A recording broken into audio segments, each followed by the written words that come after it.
is when folks come to visit, they just become very content, calm.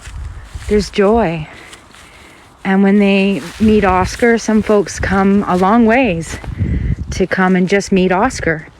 And I've had folks cry. I've really had folks cry and walk through the gate and say, oh my God, it's real. It's really real. And that's really, really special for me. Come on, guys. I am pretty reclusive. I haven't really left here in about 2 years. I did go over to my daughter's, and I will go for a drive once in a while to the ocean, but I don't leave here. I feel very safe here, and why would I leave? What's going on? Let's go, traffic jam. I'm not feeding you out of my hand. Let's go in. Come on.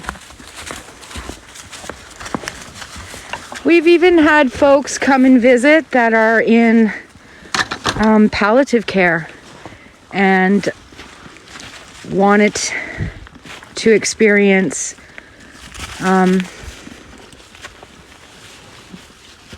I'm gonna cry if I talk about it. Yeah, I'll cry. I've had some really, really special people come through here, and I feel very privileged to have shared the experience of the love of my animals. And it's really, really hard to explain. When someone walks through that gate and they've got a bag of oranges for Oscar, because they know Oscar loves oranges, and they stand there and they hold their heart and they look at the barn. It's Oranges we can give Oscar.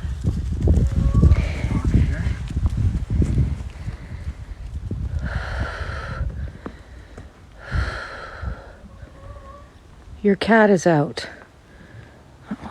Yeah, okay. I'm crying and someone's like, your cat is out. I'm like, I'm gonna get really emotional right now. Your cat's out. Yeah, 5. That's what I call comedy relief. I don't give a shit about your goddamn stories. Your cat's out. Isn't that hilarious? Good Oscar. Hi, Oscar. Can we see it first? It's a baby.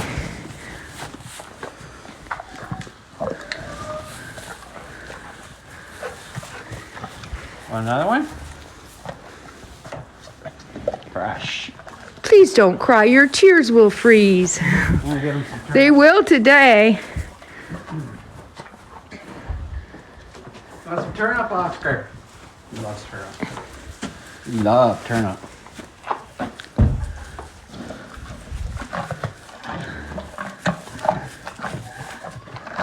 Good? Eat that one first. He just wants more, Papa. Does. He's eating turnip.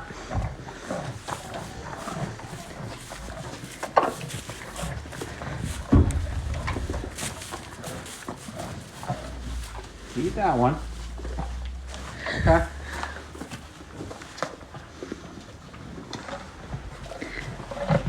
Wonder why he likes turnip. Why do you like turnip so much? Rutabaga. I think he likes that it's hard. Why his eyes like that? Because he doesn't like you.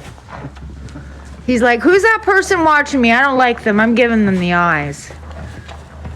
Eyes like what? I don't know what his eyes are like, but he does have panoramic vision. Cows have panoramic vision.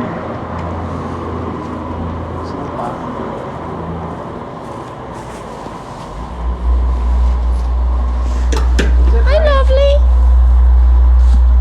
Lovely would like a treat, Papa. They've had lots of treats, Mama. She just wants something special. Lovely. Where's the lovely girl? You love my vibe? Are you guys non-profit? How the hell would I profit? They don't make us any money. It costs us about $1,500 a month. Yeah. to Depending on the time of the year, yeah.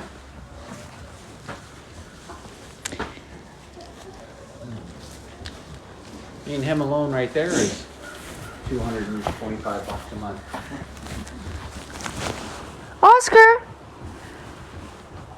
You're worth it though, eh, Oscar? Right, buddy?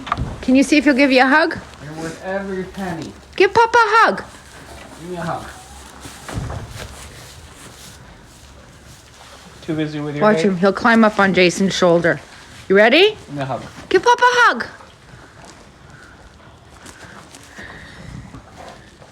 Here he goes. Here he goes. He's gonna.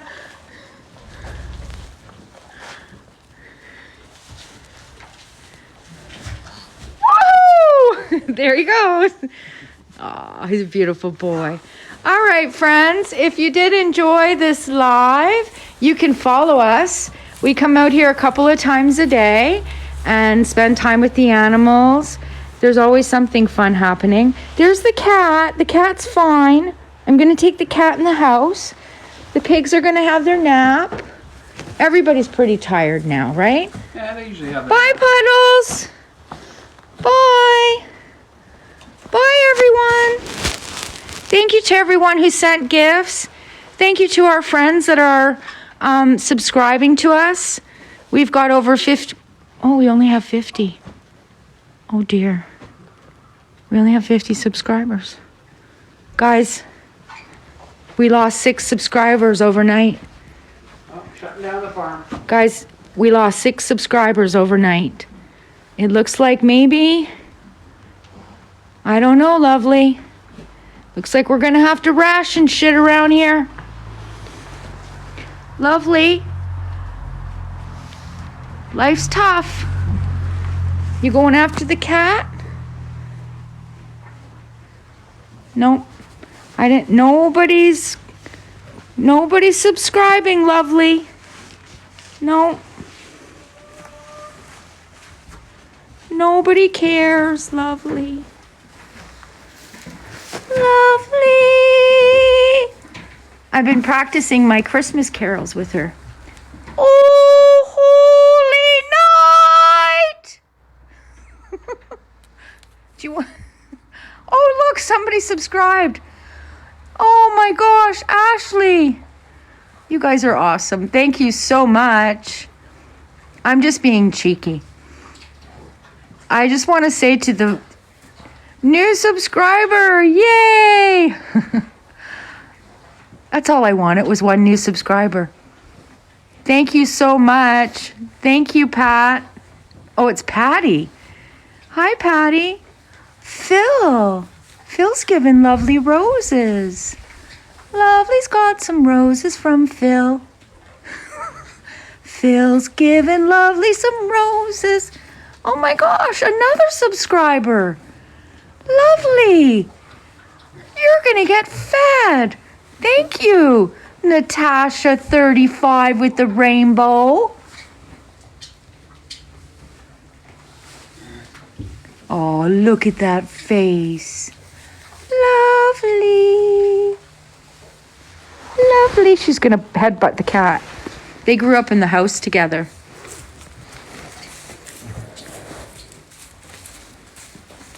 They're kind of friends. Well, they're all kind of friends. I'd say. I love Lovely. I love Lovely. Thank you so much. Oh, that's kind.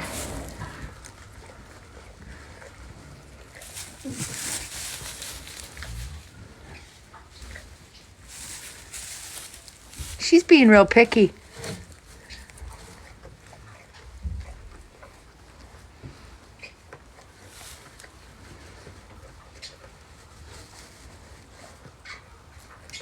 They make me happy too. It's really, really not. Oh, look who's laying down. Look who's having a nap. Oscar gave Jason a hug. Now he's laying down. Aw. Good night. Good night. You gonna have a nap, Oscar? Just a big old dog. Oh my gosh, someone else subscribed. Navigator. Thank you so much. Oh, look at Oscar. That is so beautiful. You received a little Christmas money and you wanted to share. Well, that's really kind, Patty. I appreciate it. And I just want to say for those folks that aren't able to subscribe or send a gift, we love you. The silent watcher who is just on here, if you just feel good, if I just help you to spend some time with my animals in this space and have a laugh and kind of really see the love of, oh, everybody's coming out now. That's what this is all about.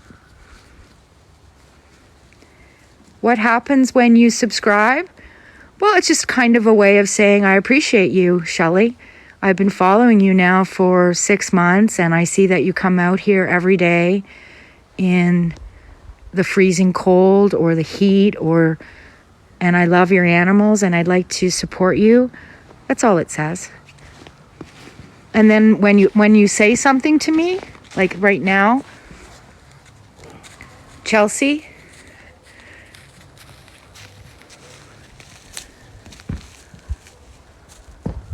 we just got this is a little bit of snow, but we did get snow. Another subscriber. Thank you, Ashley. Yeah, here's an example. So I think I had 46 subscribers last month. And then TikTok from the subscribers sent me $75. So that's $75. Don't do that to the baby. Why are you? Oh my gosh, everybody's subscribing. Thank you so much, Hal Wade.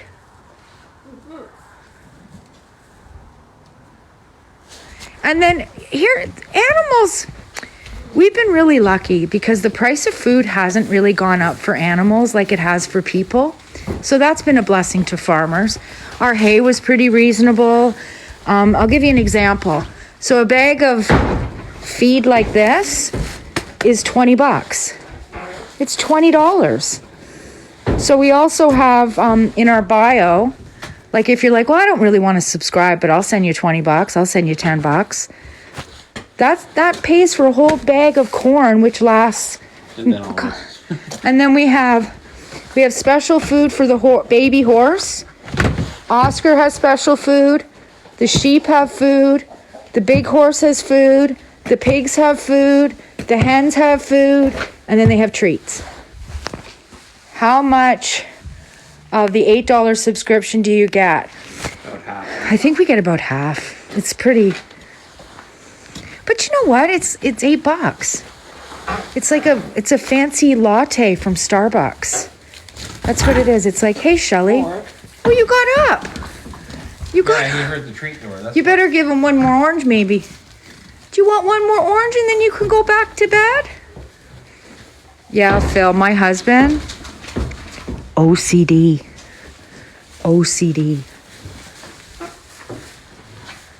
Thank you for the rose, Miko. It's just a little orange, so if anybody sees it going in his mouth, it's just a baby. It's just a little baby, little Christmas. Here it comes. He loves oranges. Oh, he does. Do you want to see Oscar? This is funny. Phil, thanks for setting the barn on fire. Do you want a line of corn? Sometimes him and Mork headbutt. It's funny. Oh my gosh, Lori, thank you for the hat. And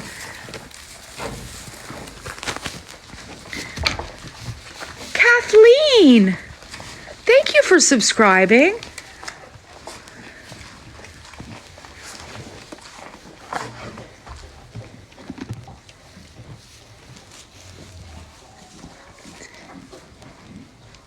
Could you see if Oscar will give Jason a hug?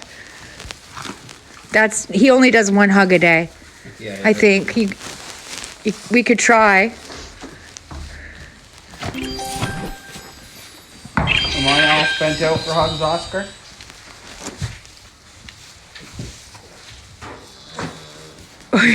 He's hugging him. He did. He just loves him. You love your papa. Yeah. Give him a good scratch under the chin, hon. Oh, that's the spot. Thank you for the roses, Phil.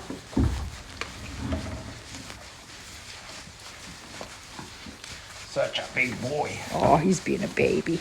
You can see how big he is with just his head, eh? Oscar's 5 years old in February. He's been with us since he was 2 days old, and he can live till he's about 20. All right, folks. My baby finger is almost fallen off, so we're gonna head in, and we'll probably be out later to do some chores.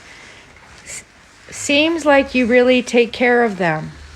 Oh yes, Miko. This is a farm sanctuary. This is my dream, is to give these animals the best life. Can you pretend I'm 6 years old, honey? I do every day, honey. There you go. Look it. Put your fingers in proper. No wonder our children have so many emotional problems. You can't even look at my finger, honey. You're the one who has to put the fingers in it. You gotta guide my fingers through. Okay.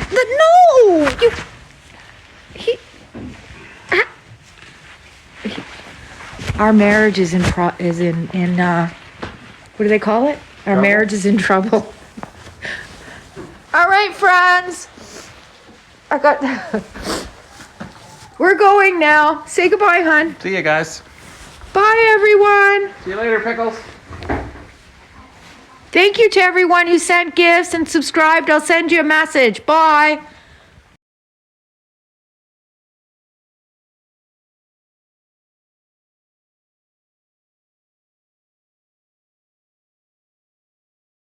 They could be processed, fingerprinted, have their biometrics taken, details taken, checked for possible terrorist activity or previous criminal records where that was possible, and then moved on to alternative accommodation. It was never intended to be a permanent residence for anybody at all. What actually happened, and there's a dispute about this, so I need to flag that up, but what actually happened, in my view, is that the incoming Home Secretary, Suella Braverman, took a policy decision not to sign off any additional accommodation. And within days, there was a backlog. Mrs. Braverman resigned briefly. Grant Shapps took over briefly as Home Secretary and began to reverse the process and unblock the system. Mrs. Braverman came back into office and the block came on again. The result of that was that Robert Jenrick and I, the Minister of State at the Home Office, and I found ourselves on a Sunday in the pouring rain, in the dark, at Manston, with 4,500 people in a facility that was designed to take 1,500. It should never have happened. It needn't have happened. And now that we've got the situation back on track, the system is once again working as it was supposed to and properly.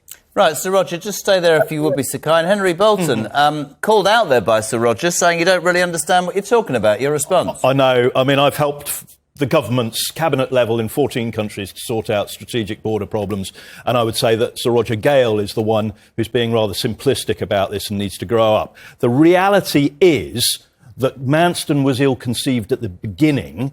Manston was built and established with the expectation that this was a temporary problem. The analysis behind it was appalling. The execution of the implementation of it was not good, and nor was it sustainable. And we now find ourselves with a problem Now, we're talking about the hotels as well. Let's bridge across to that, as Sir Roger says, quite rightly in this case, that Manston was designed only as a temporary holding and assessment screening centre, if you like, before putting people in hotels. However, you've got to look at the fact that now the hotel capacity is pretty much taken up. There's a big pushback now on further hotels being occupied by the Home Office. And so you've got a complex series of problems that, quite frankly, had there been a strategic plan from the beginning, fully integrated. Can I just bring Sir Roger Gale back in to respond to that? Sir Roger, just briefly. Henry Bolton says we can do it. Tony Abbott proved it can work, and you say we can't. What's the answer? Because the British people, not me, not the people around this desk, and not you, sir, the British people are fed up. Who's to blame, and how do we get this right? I'm not interested in the blame game. I spelled out fairly clearly how we get it right. It has to be done by international agreement. OK. I noticed that Mr. Bolton, for all his bluster, has not said, yes, we can send them back to France, because he knows, and I know, and everybody on your panel knows that legally you cannot do that. Jumping, go on. Let's see if we agree on this. Let's see if we agree on this, OK? Number one, we need a legitimate pathway for those asylum seekers to make their claims. Number two... We're starting in the wrong place there. Number two, we know, and I'm the only one who's going to say it, that Brexit has played a part. Because we know that in 2018, we had something like 229 people crossing the Channel. Right. And now we have over 40,000. And we hear Sir Roger saying very clearly we need international... Hold on, Isabel Oakeshott, that's not wrong. Excuse me, Henry, wait, speak. Paula, I mean, to blame Brexit is just absolutely ludicrous. I throw it out there, Isabel. There is a complete naivety here. I was quite shocked to hear Sir Roger talking about, you know, in praiseworthy terms about the tentative steps that are being taken with Emmanuel Macron. Give me a break. The public do not want tentative steps. They want a solution now. Sir Roger, respond to Isabel, if you'd be so kind. Yeah, quite simply, I'm afraid Miss Oakeshott is being, as many journalists are, because they're playing to the gallery, simply populist. We know what the public want. We know what the public are saying. But we have to deliver it. The reality is that in international law, you cannot do it. You know that. And to say anything else is disingenuous. What I would say is that sometimes the law may need to be tested. Sir Roger Gale, thank you, as ever. Now, listen, this is also... I've also been speaking to Claire Mosley, founder of Care for Calais, a charity that provides all manner of support for refugees here and in northern France. And she explained what life is really like for asylum seekers awaiting the processing of their application. Have a look at this. Because of the massive delays in processing people's asylum claims, we have so many people now living in all kinds of different hotel accommodation, and that can vary from large hotels with hundreds of people in right down to tiny bed and breakfasts across the UK. And because of these big backlogs, it's pushing all the way back to places like Manston where they first arrive, where there's also big backlogs there, so they become really overcrowded. More than anything, I believe we need to get people's claims processed. They came here to start for safety, they came here to start their lives, they want to be part of our communities and contributing to our society, but while they're waiting, they can't do that. They can't get jobs, they can't move forward, they don't have any certainty. So we absolutely need to process those claims, let them get on with their lives, let them be part of our communities. That's what they want, and it'd be so much better for us. We don't want to have all these people living in hotels. We don't need to have the cost of them living in hotels. If we process their claims, it would solve their problems and ours. It's the obvious thing to do. If I can bring Ivan in, Claire is saying it's not working for anybody. If you just all give me, because I'm getting old, right? Here's the thing. I listen to Sir Roger Gale, I listen to Isabella, I listen to Paul, I listen to... The system isn't working. You and Sir Roger Gale go, under international law, we can't send them back. Well, I would love somebody in immigration law or Sir Roger Gale or somebody to look down the camera and say to the British people, this is what I say to Claire Mosley, the British people who have paid tax and insurance for years, who cannot afford to heat their homes, they are screaming at their television, Ivan, going, for God's sake, change the law. And it might sound really unfair, but we right now, you're shaking your head. The British people are up in arms. We need buy-in from the French. Okay, Well, look, that's we've the- been trying to get that for years. If you let me finish, we need buy-in from the French. Yeah. We can't send them back to a country that doesn't want to receive NAFTA. But right, stop. There, we've done it. My mother-in-law is going to be so proud of me. Why the bloody hell, if France don't want them, should we be the ones that have them? Two reasons. We have obligations under the United Nations Convention on the laws of the sea. That's number one. So if there's somebody who's on a dinghy, we have a positive obligation to rescue them. We don't have an can choose obligation not to take Is them that why to they our- get on the dinghy? We can choose not to. We can actually say, Partly. we don't want to rescue you. We can do that. Or we can have safe ways of pushing them back. All right, you know, you said Safeway. If Yes. you create a Safeway, and I've listened to all of that, it is not war-torn Albania, right? So you're going to tell me, well, they've got relatives here. I'm going to tell you I've got no relatives in Albania. I understand that some people have to come to this country. When I started the show, I talked about the people from Hong Kong and Afghanistan and Syria and what this country did for Ukraine.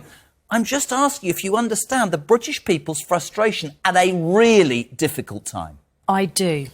And let me answer the question, because this frustration is being pushed, is being focused to the wrong people. The frustration that you are feeling and that the British public are feeling is all being focused on 40,000 migrants that have made a very dangerous journey to start a new life. Very foolish journey. Why is that? Why is it your focus, your anger, your frustration because you're hungry, because you're cold? Why is that being focused on the migrants? Who should it be focused on? Why isn't it being focused on our government, Yeah. who have failed their people? Okay, this government has failed our children. It's failed the students. It's failed those who want to be bricklayers and plumbers and scaffolders. It's failed them. It's failed the teachers.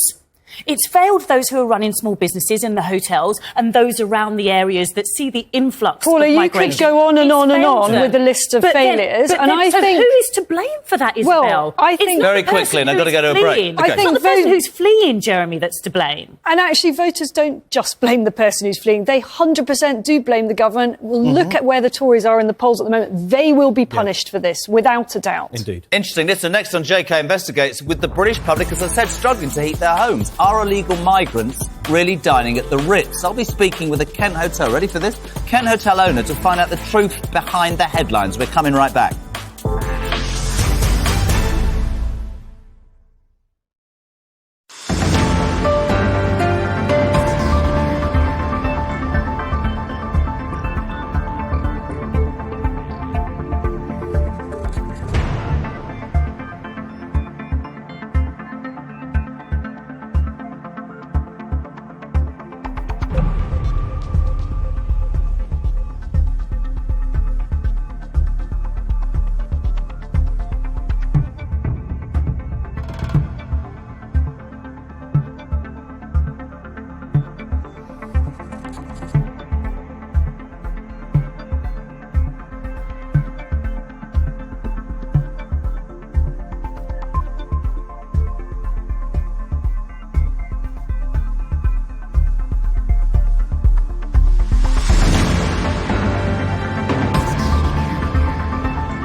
Thank you very much indeed, my friends. Welcome back. You're watching JK Investigates, considering Britain's migrant crisis from every conceivable angle. Now, more now from Isabel's exclusive interview with former Australian PM Tony Abbott. We've already discussed his plan to deal with small boats. The million-dollar question now is what happened next, and whether that policy, and it was frowned upon by many, actually worked. Take a look at this. It just doesn't happen anymore. It just doesn't happen anymore. There are said to be thousands of people in Java who went to Indonesia hoping to get a ride on a leaky boat to Australia, but there was a flurry of activity at the time of the change of government, but to its credit, the Albanese government has meticulously adhered to the Abbott and subsequent coalition government's policies. And this is a relatively new left-wing administration, and they're not talking about unravelling what you did. No, that's correct. That's correct. I mean, while they said that what we were doing was wrong, it was illegal, it was impossible, it wouldn't work, we demonstrated that it did work, and they've completely changed their mind. Can I just, because during the break, we're going to talk about with a man who owns a hotel in a sec, but can we just talk about Article 33, because we've sort of hung it over, right?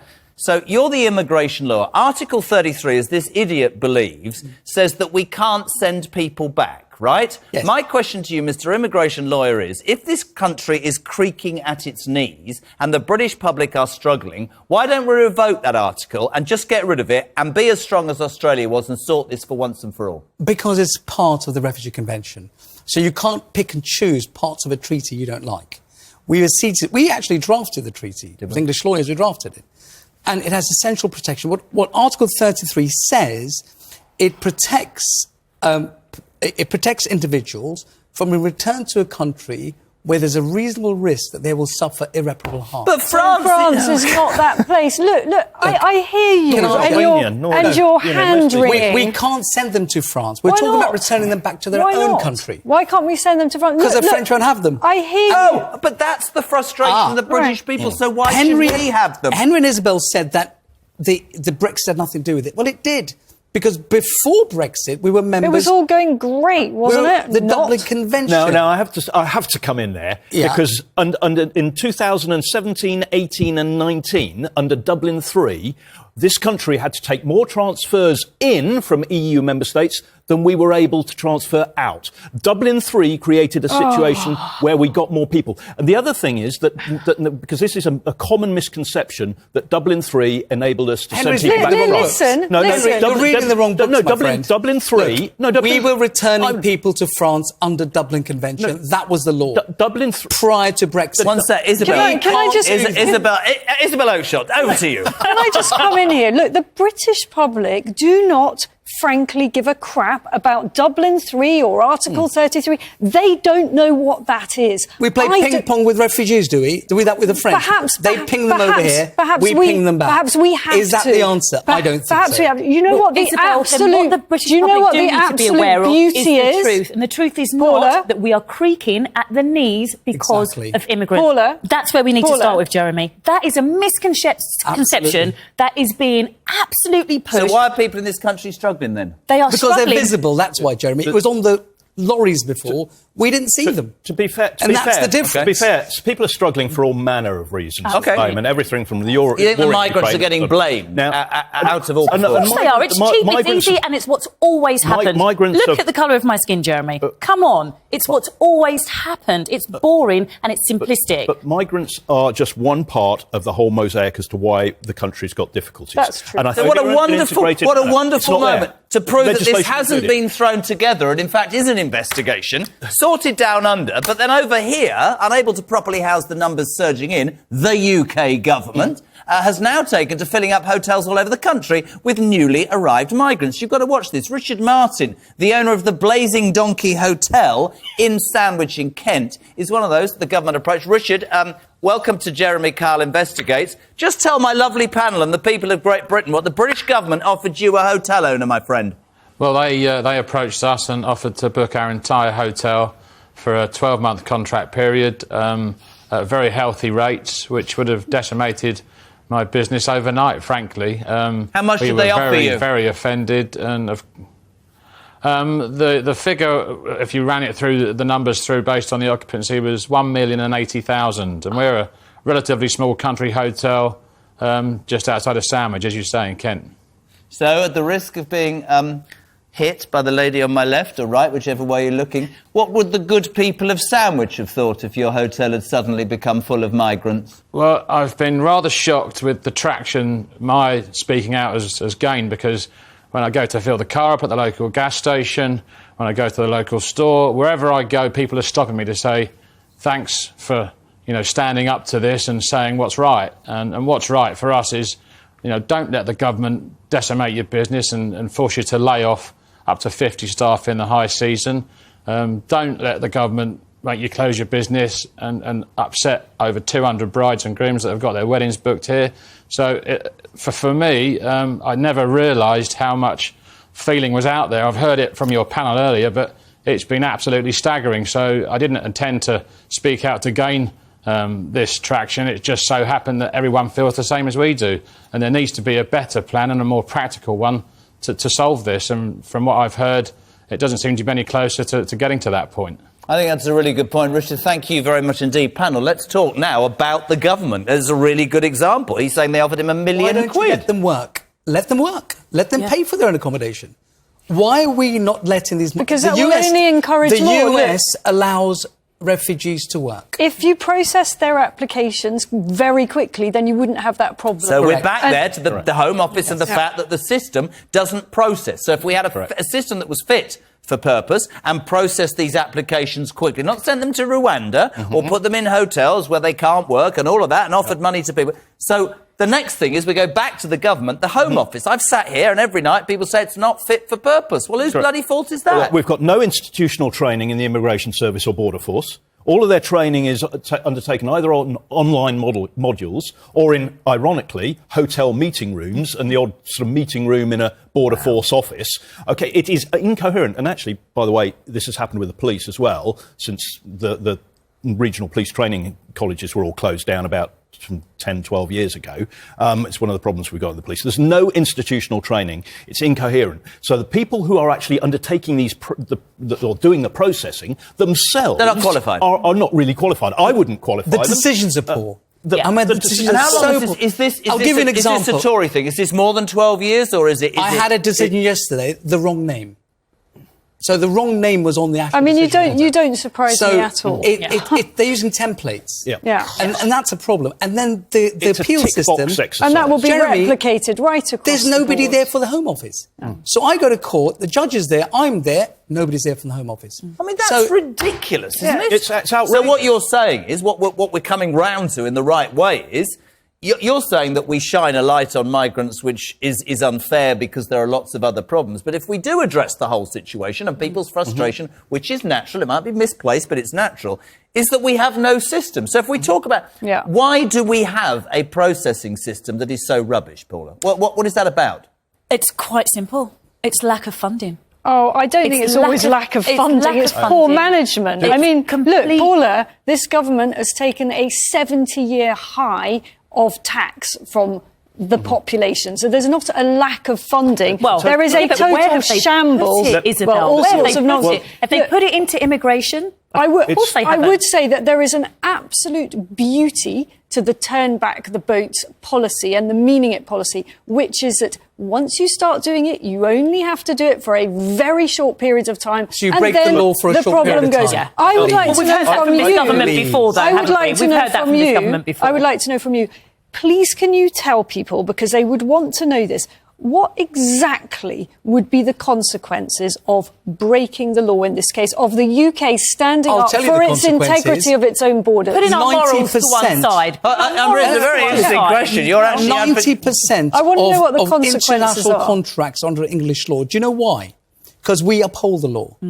The reason people want to claim asylum here and not France, because we comply with the law. That is the look. Perhaps in some cases we need to Can I ask a test question it. and then I must go to a break? It's fascinating, this, and I mean it. And I'm not criticising France. Obviously, I wouldn't. We uphold the law, they don't. Do you think the people who are coming from not war-torn countries to Great Britain, whether or not it's because the system's rubbish or they've got family or they haven't, is it because we're so good and we're so straight/so weak, hear me out, so confused, so muddled? Are we a soft bloody touch is what I'm asking? No, we comply with the law. We're fair. That's the British way. That is what we do. We don't want to be like the French. But we don't want to be like the Australians, do we? No. You know what parliamentary sovereignty means? Yeah. It means that primacy rests with Parliament. And protecting not with our the, own Not with the borders. courts. Parliament writes the laws. The courts then judge according to the law. OK? Now, obviously. Now, the problem here is that we've got a Parliament that doesn't know how to legislate in the right way. And the reason No, they the don't way is that because... you want it, Henry. No, let's be fair. No. Look, you're here because you don't want these people here. Look, it's up to the government what happens. What we all know is that the government has not secured and managed our borders correctly. Now, it's not only immigrants. We've got an explosion of cocaine and heroin, both of which are imported. About 95% of all the illegally held firearms in this country are imported. Our borders are insecure. Yeah. Now, I've got 10 seconds, Henry, go. Appoint a national coordinator for borders, a working group, cross-government, cross-agencies, start developing a strategy. In the meantime, there are certain things, some of which have been mentioned now, where we can actually start to hammer them now. What? We were connected Making a before job Brexit. application. We were That's Well, I'll do it for a job. That's why. I'll do it. I will say one thing. I think it's astonishing that the government hasn't worked this out. I'm learning so much. Next on JK Investigates, we've heard the arguments from all sides, but what does the public really think about all of this? I'll be chatting with a polling guru and reading out some of your thoughts next on JK. We're coming right back. Don't go anywhere.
Welcome back to the final part of a special JK Investigates focusing on Britain's migrant crisis. Now, there are no easy answers to this, and the arguments rage on all sides about what needs to be done to fix this crisis. But what do the British people think? Isabel and Paul are still with me. I'm also joined by author of Bloody Foreigners, the story of immigration to Britain, Robert Winder, and the director of Delta Poll, Joe Twyman. Let's start with you, Joe, right? We've got an election in just under 2 years. The Tories are on the rack. Most people would admit that immigration is a massive, massive issue. What do the numbers say? What do we know are the facts here? Well, actually, most people don't think it's a massive issue. Only around 1 in 5 people says that it's in their top 3 issues facing the country. When you ask them what's the most important issue facing them and their families, it drops right back. And so that does change over time, and indeed it can go up and down and may well rise with events such as the announcement of the number of immigrants we've had over the last year and things like that. But it's very much a third order issue. It's there with the environment. It's not there with the NHS and the economy, and it's certainly nowhere near there with the cost of living crisis, which for many people remains the only game in town. Are we in such a place, and I'd love to bring you in now, Sir Robert, are we now in a place where a country that is known to help the genuine people, and we want to help the genuine people, is being overshadowed because the system's on its backside? Maybe, and it's a dangerous place, because I think historically you're all right. Britain has been really a tremendous haven for migrants throughout history. In the 19th century, we didn't turn away a single foreigner.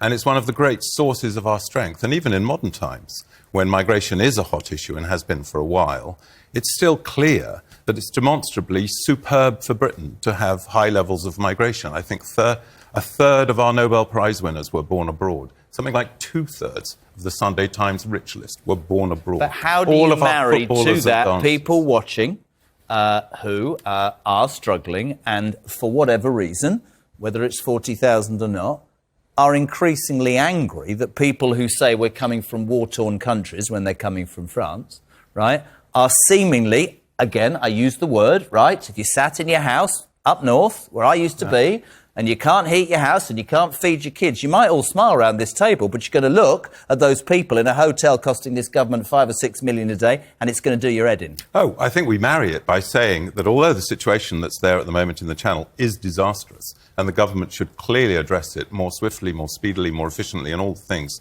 that you've been discussing, we need to calm things down a little bit by remembering that, of course, we have a cost of living crisis, but the cost of living crisis in southern Sudan is a lot worse. But most of these people are not from southern Sudan. And look, you said about a lot of migrants coming here being good for the economy, but we've got to be realistic. Yes. This is not a huge country. We've already added masses to the populations, millions and millions and millions. You look at Australia, the irony there, that they're no turn the boats back policy. Australia has about a fraction of the UK's population. I think it's about 20 million, something like that, and a much bigger landmass. We have to be realistic about what our infrastructure can actually cope with. We also have to be realistic, and that's why I think what you were asking, about the possible reputational damage that it causes to the British brand for us to seem, after centuries of being welcoming, hospitable, law-abiding and receptive. And you're right to mention the people's response to Ukrainian refugees and Syrian refugees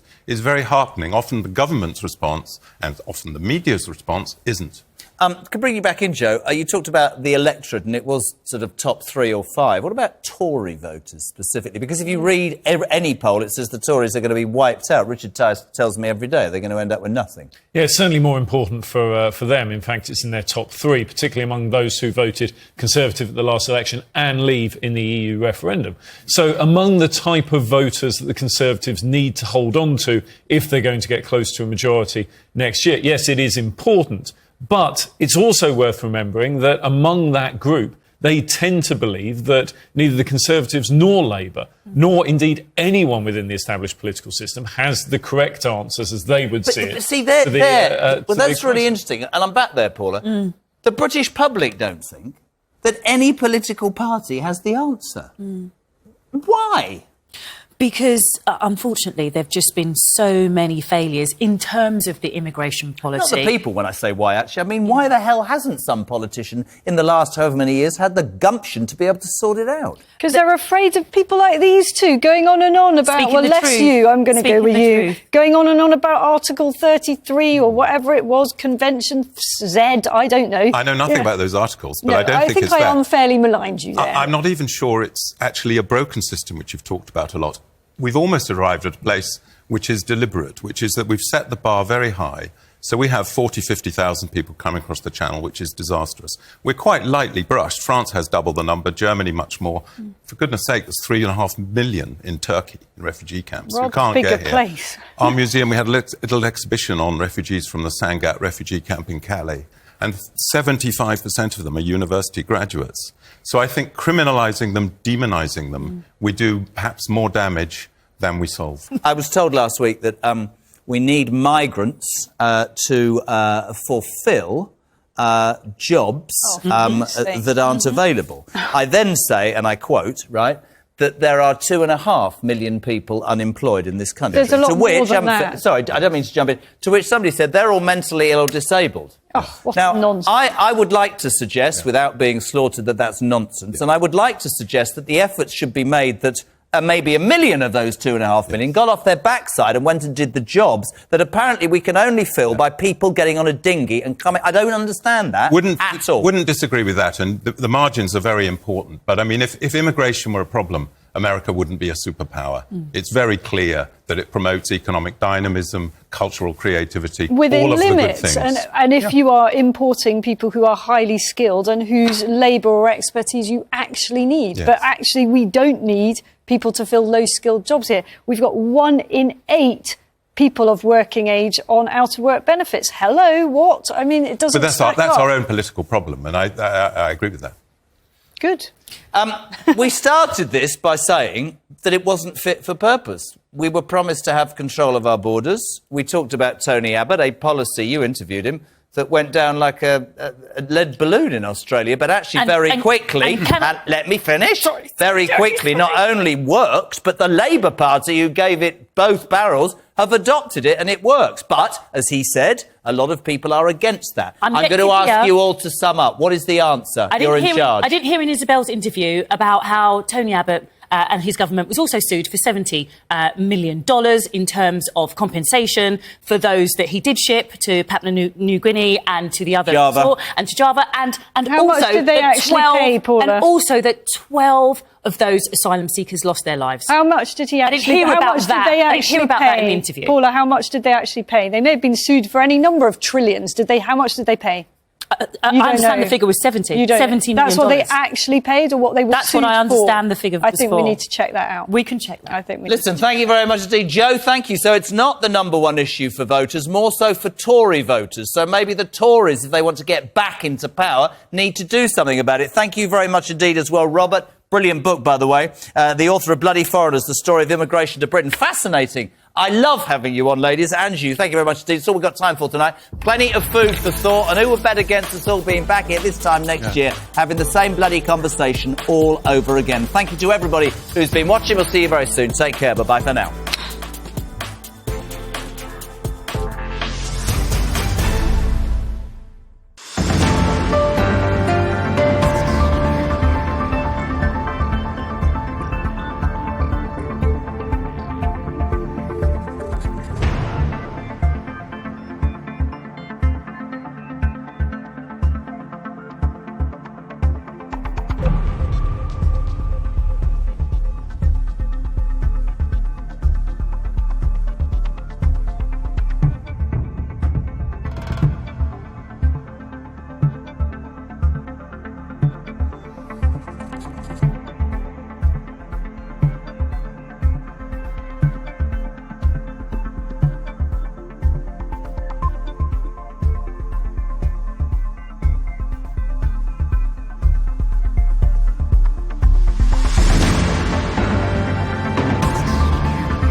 On TV, on radio, and on your smartphone.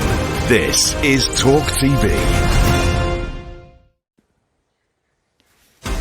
Tonight on Piers Morgan Uncensored, in her most explicit attack yet, Meghan Markle openly accuses the royal family of leaking and conspiring against her to protect other members of the firm.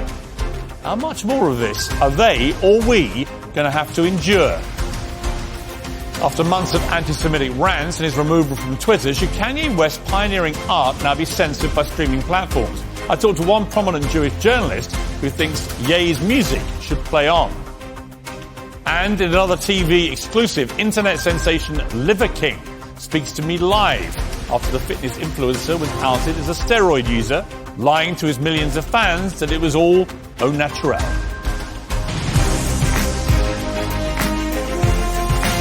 Live from London, this is Piers Morgan Uncensored. Well, good evening from London. Welcome to Piers Morgan Uncensored. The British stiff upper lip used to be celebrated. It meant being proud of our fortitude in the face of adversity. Times may be tough, but we keep pounding, soldiering on, plugging away, muddling through. We keep calm and carry on. That was the British way.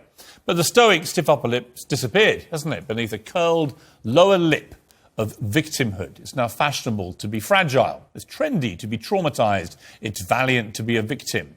As Dame Joanna Lumley told Prospect magazine this week, sticks and stones can break your bones, but so can silence because it's violence. Trauma used to be something you suffered in a car accident or severe distress caused by a life-changing tragedy.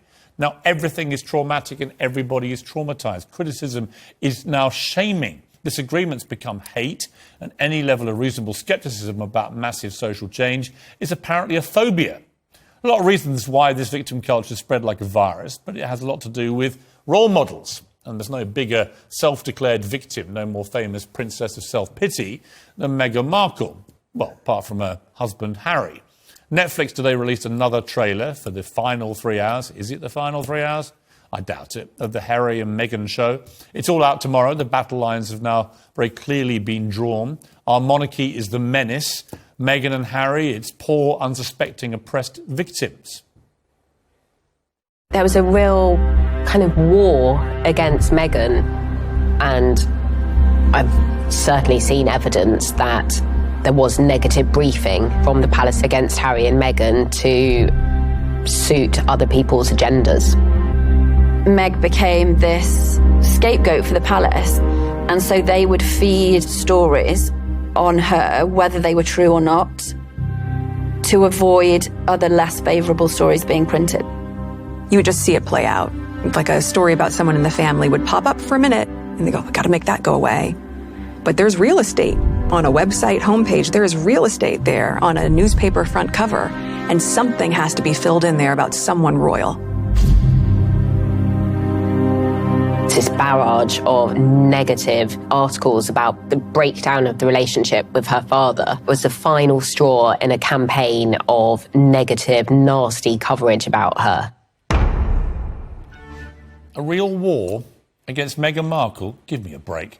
A real war is what's happening now in Ukraine, where people are actually being killed, murdered by barbaric invaders from Russia, where babies are being blown to pieces. It's not because somebody at Buckingham Palace may or may not have told a newspaper that you're a piece of work, which, by the way, fact check, you are. I can tell you from all my time editing newspapers, that's not how this works. It's not true that the royal family constantly brief against other members of their families to newspapers.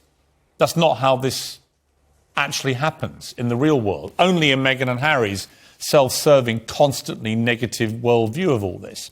It's now clear that the final episodes of his constructed reality show will actually construct a reality that's recognisable only to them.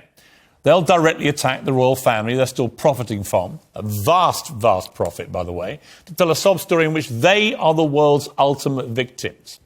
They're milking this clickbait culture of social media validation, which rewards whining without evidence and wallowing without reason.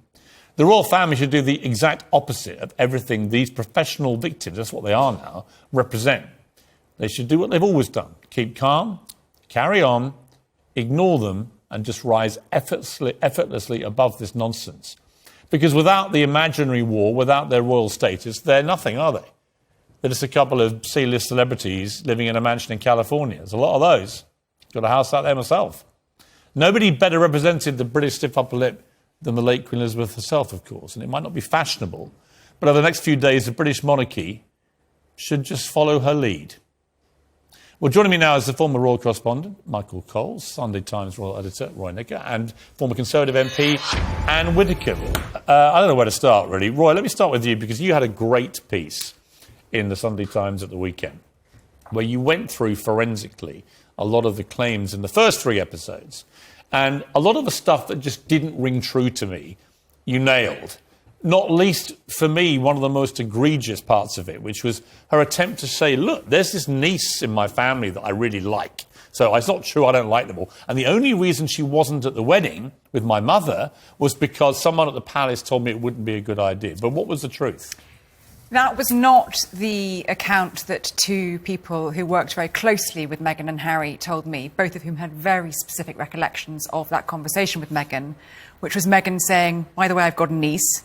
That was news to the palace. I'd never heard of Ashley Hale before. And I'm close to her, but I don't want to invite her because it will expose her to far too much media scrutiny. To which the aide said, fine, no problem. It was Meghan telling the palace what was going to happen, not the palace giving any steer or any guidance as to which family members would come. They said they wanted more family to come because it would look less weird. Of course, it was so weird as it was. One member of the family from either side of her family, and then you have all these celebrities she's just met. I mean, it was just a weird thing to observe anyway at that wedding. But to then find out that this niece would have been the other 50% that was invited, and to concoct a kind of narrative. Look, you see how nice I am to my family? But I wasn't allowed to bring them to the... total lies. That was the very phrase used by one of the former members of the household that I spoke to for several of the claims that were made in the first 3 episodes. What else struck you as, from your contacts, as being disingenuous at best? You see, the other thing I was quite pleased to land was that you might have read, well, you did, very kindly, the 30-chapter dossier on how to prepare for royal life. Right, now this is really significant because she made a big play in the documentary of saying nobody prepares you to be a princess. There's no one giving you any advice. You're basically, as she put it, generally thrown to the wolves, right? What is the reality of what happened with her? So the reality is that months before, actually even months before they got married, 6 months before, she had assistant private secretaries working with her. She had the whole communications team working with her. But on top of that, Harry's then private secretary, Ed Fox, spent weeks preparing this vast dossier, 30-chapter dossier of everything you might need to know about preparing for public life, royal life, the Constitution, ladies-in-waiting, charity work, arts in the UK. And with every chapter, it was just full of information. It had 30 specific experts on each chapter saying, we'll set up a meeting for you, Meghan. She took up 2. So that was a blatant lie, again. But also, what about the obvious elephant in the room? She's marrying Prince Harry, who has observed royal ritual at close quarters for his entire life. She couldn't just have turned to him and said, how do I curtsy to your grandmother? Well, there was a very big segment in that part of the episode, obviously the mock curtsy, but also saying, I didn't know how to do walkabouts. I'd never heard one, I'd never seen one. I mean, she was marrying someone who'd done hundreds. But regardless of that, I was told that there was a lot of prep. Of course there was. I just think it's so disingenuous. Well, actually, I think it's lying. Michael, where are we with this? Because the royal family are in a really difficult place, aren't they? Because their normal stance on these things is to say nothing. I firmly believe they shouldn't get involved in this because I think if you lie down with dogs, you get fleas, and these 2 are behaving like rabid dogs at the moment. But is there if you're Prince William, for example, and this is your brother branding you all a bunch of callous racists, I mean, if that was one of my brothers, there would be a tipping point, as there would be the other way around. You say, where are we? I'll tell you where we are. We're at a new low with this self-obsessed couple. I've had to look at that trailer 3 times. It's 71 seconds of venom and vitriol. And what it reveals is princely paranoia. It starts off with him saying, I'm on a freedom flight, as if he's talking about the last helicopter Like he's Nelson Mandela. out of Saigon Right, it's ridiculous. in 1975. He's actually on a private flight to a mansion in British Columbia, which is one of the most beautiful places in the world. But you ask a very good question, because now it all depends what's in this next 3 episodes. If there are issues of veracity, i.e. lies are told in plain English, then I think it is beholden upon Prince William to answer it line by line, rebuttal and refutation, because I'm afraid it won't do. The normal role pose is put your head in the sand like an ostrich, never explain, never complain. The Queen never did. No. And the Queen Mother never did. But this is unfair. And I know that the position of our new King and Queen, they're very much of the never complain, never explain, because actually every time any of the royals have ever tried to explain anything, it normally rebounds horrifically badly. But Diana's Panorama interview, Yeah. Andrew's Newsnight interview, even Charles's interview, none of it ever really works in the way they think. But that single line, some recollections may vary, Yeah. that went home with people. In other words, other might. people remember it completely Yeah. differently. But this is very serious, because the charge of racism is toxic. Yes. It's toxic. And it's very easy to make, but it's almost impossible to refute. Yes. It's impossible to prove a negative. And that's what's so... Playing the race card is cowardly, because it deprives the person accused of the No, I totally ability. agree. I totally agree. And we saw William's anger when he took that moment. Yes, he said, this is very much not a racist family. We bring in Anne Widdecombe. Anne Widdecombe, I can't even imagine you sitting through hours of this, even minutes maybe of this. Have you watched any of the Netflix documentary? Piers, I haven't seen so much as a second of it. And today was my column in the Express. I didn't refer to this precious couple at all, because I actually think that the way to deal with them is to ignore them, just to completely ignore them. They are thriving on the publicity, but it's publicity which has an end, because they cannot go on inventing ever more things forevermore about the royal family. This has a natural shelf life. And I think, what we should do is just let them say it all, ignore them, give them no publicity, and just let them get on with it. I mean, I think your introduction was excellent, in which you talked about the cult of victimhood, because in a wider sense, Joanna Lumley was talking about women and how women now think that there's something clever about being victims, whereas, she and I had to fight very hard to get equality, and we got it, and we won. And ever since then, people have been looking around saying, what's the next grievance? Yeah, I think that's a very good point. Roya, where does this all go? I mean, where does it end? Is there an end? I mean, if your currency is trashing your family and you're making literally hundreds of millions of dollars from doing it, and the first 3 episodes did very well, apparently, for Netflix, so they're happy, so they'll be chucking more money at them. I don't think anybody wants to hear their other stuff. What they want to hear is royal bashing. But how long is that sustainable? Well, let's see what happens on January the 10th when book. Harry brings out his book. I think, I would imagine, he will be keeping a fair bit back for that. Where does it end?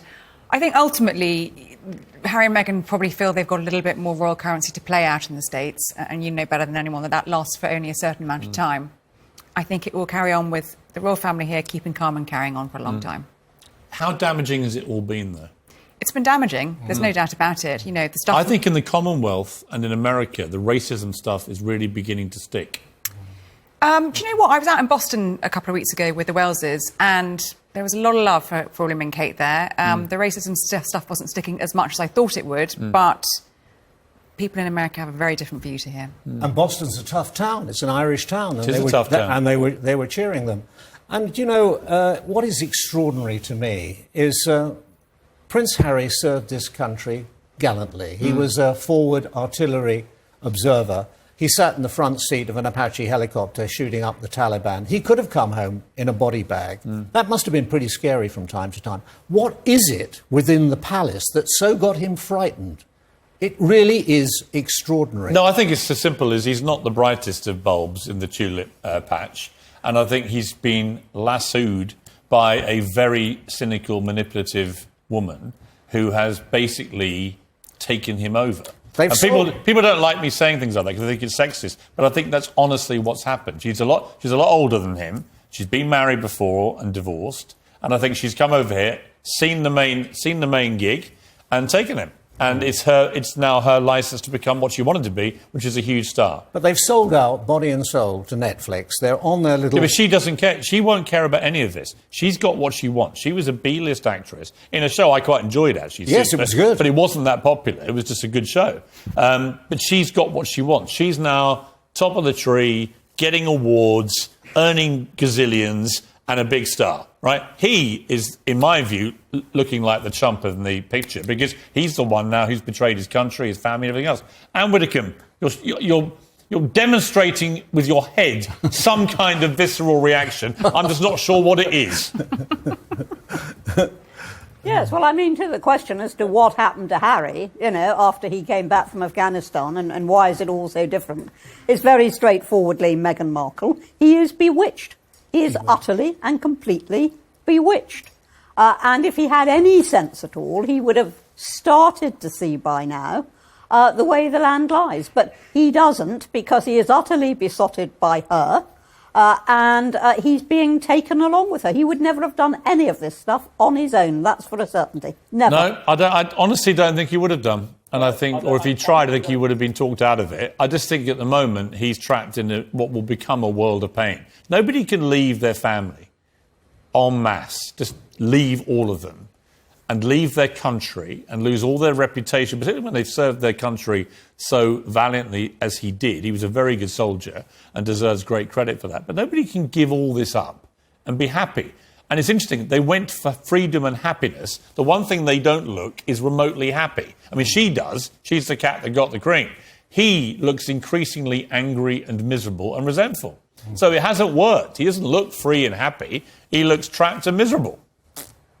That's my take. Anyway, look, great to see the pack.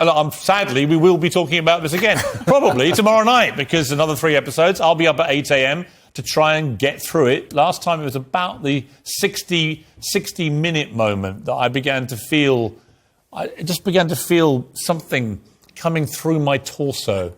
My blood began to curdle, and I began to feel I'm literally never getting this time back in my life.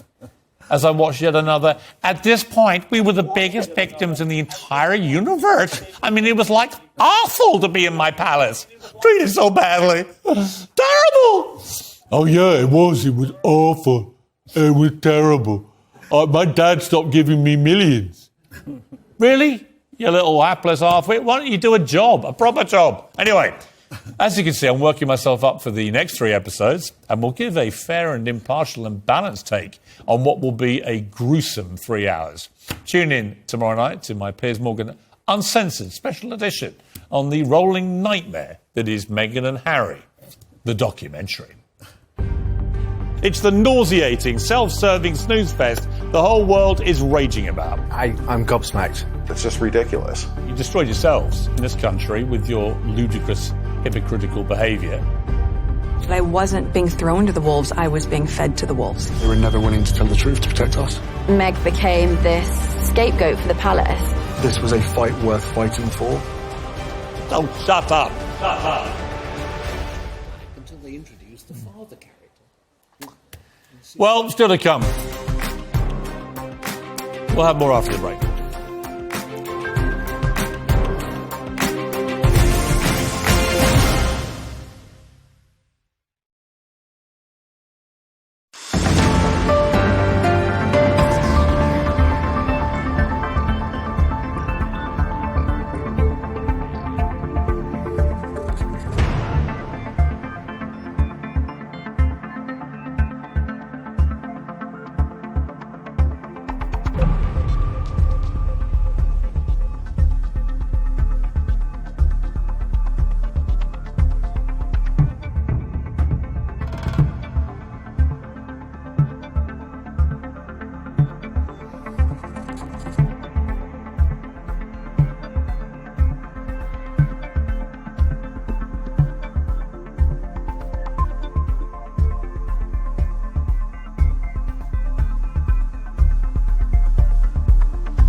Welcome back to Piers Morgan Uncensored. Still to come tonight, my exclusive interview with internet sensation Liver King, after one of the most famous influencers out there was outed as a steroid user, lying to his millions of fans that his body was all natural.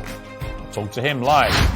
But first, a union representing Coast Guards and the Border Force has called on the Home Secretary to resign in disgrace from the death of 4 migrants in the Channel. The union accused Suella Braverman of vilifying and demonising the very people she's now feigning sympathy with. Let's have a look. I would love to be having a front page of the Telegraph with a plane taking off to Rwanda. That's my dream. The mob needs to be stopped. The British people deserve to know which party is serious about stopping the invasion on our southern coast and which party is not. I know that everyone in this House and across the country will join me in expressing our profound sadness and deepest sympathies for everyone affected by this terrible event. Well, joining me now is Associate Editor of the Daily Mirror, Kevin Maguire, Talk TV contributor Esther Krakow, and Times columnist and Conservative peer Daniel Finkelstein. Well, welcome to all of you. And sorry, I'm also joined by Talk TV's political editor Kate McKenna. In fact, let me start with Kate. Kate, thanks for joining me. You're down there in the corridors of power. Doesn't actually feel like the only one there at the moment. But you're shining out like a shaft of gold as all around is lazy and gone home. So thank you. 2 things it strikes me are gripping this government right now. One is this whole issue of how to deal with the migrants and this awful thing today, this story today of the deaths in the Channel will just raise that spectre again as what are we going to do about this and what is the humane way to deal with this problem. And the second thing, of course, is the fact that almost everybody's on strike and what they do about that. What is the mood down there sort of collectively about all this with this government? Because it feels like from here they're really on the ropes and they don't seem to be having a lot of answers. Yeah, I think within the party, certainly the backbenchers, on both of those issues, there is some tension, there is some concern that perhaps the Prime Minister hasn't necessarily yet fully got to grips with either immigration, particularly illegal boat crossings, those small boat crossings, and the issue of strikers. But Piers, what I think the problem here is that so often with both of these policies, the government talks about the policy in a broad way. It doesn't necessarily talk about the human impact. And that's where things come unstuck. When you think about those small boat crossings, you heard Suella Braverman there. What she's doing is she's talking tough because she knows her backbenchers and often Conservative voters believe that the party should really have a grip on the number of people entering the country, which the reality is, and she's admitted the Home Office currently doesn't. Now, we've seen a raft of policy introduced over the last...